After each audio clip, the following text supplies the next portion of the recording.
মাত্র আধা ঘন্টায় স্টিলের বাটিতে 1 কিলো লাল রঙের মিষ্টি দই বানিয়ে দেখাবো আপনাদেরকে। আর এই দইটা কিন্তু আমি একদম গরুর দুধ দিয়ে তৈরি করে দেখাবো।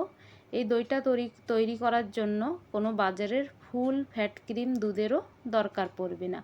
দই একদম জল ছাড়া একদম মিষ্টির দোকানের মতন তৈরি হয়ে যাবে। এখানে আমি 1 কিলো গরুর দুধ নিয়েছি। দুধটা কিন্তু এখানে নর্মাল নিতে হবে, একদম ঠান্ডাও না আর গরমও না। এই দুধের মধ্যে আমি 100 গ্রাম গুঁড়ো দুধ দিয়ে ভালো করে মিশিয়ে নেব। অল্প অল্প করে দুধ দিতে হবে আর মিশাতে হবে। এদিকে আমি একটা কড়াই বসিয়ে দিয়েছিলাম গ্যাসের উপরে। কড়াইটা গরম হয়ে গেলে আমি এখানে 150 গ্রাম চিনি নিয়েছি। চিনিটা আমাদের এখানে ক্যারামেল বানাতে হবে দইয়ের কালারটা আনার জন্য।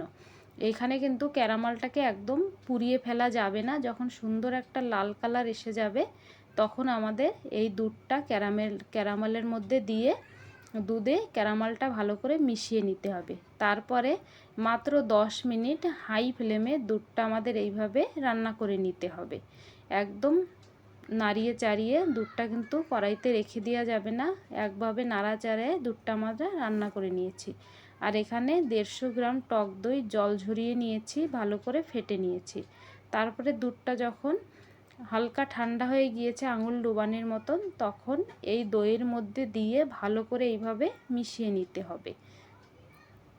তারপরে একটা স্টিলের বাটিতে দিয়ে দেব আর সিলভার ফয়েল দিয়ে মুখটা বন্ধ করে এইভাবে ভাপে আমি আধা ঘন্টা রেখে দেব। কারণ ছোট বাটি হলে 10 মিনিটে হয়ে যায়, এটা বড় বাটি 1 কিলো মতন মিষ্টি দই আছে। এই কারণে আমি এখানটা আধা ঘন্টা লেগেছে এই দইটা তৈরি করতে।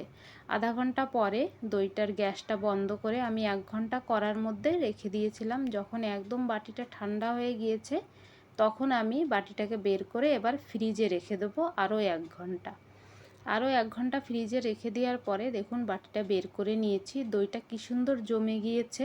এটা কিন্তু গরম গরম দইটা কাটতে যাবেন না, একদম ভালো লাগবে না, একটু ঠান্ডা করে নেবেন। এবার দইটা আমি সার্ভ করে নেব। তো দেখতে পাচ্ছেন বন্ধুরা কত সুন্দর দই আমাদের জমেছে।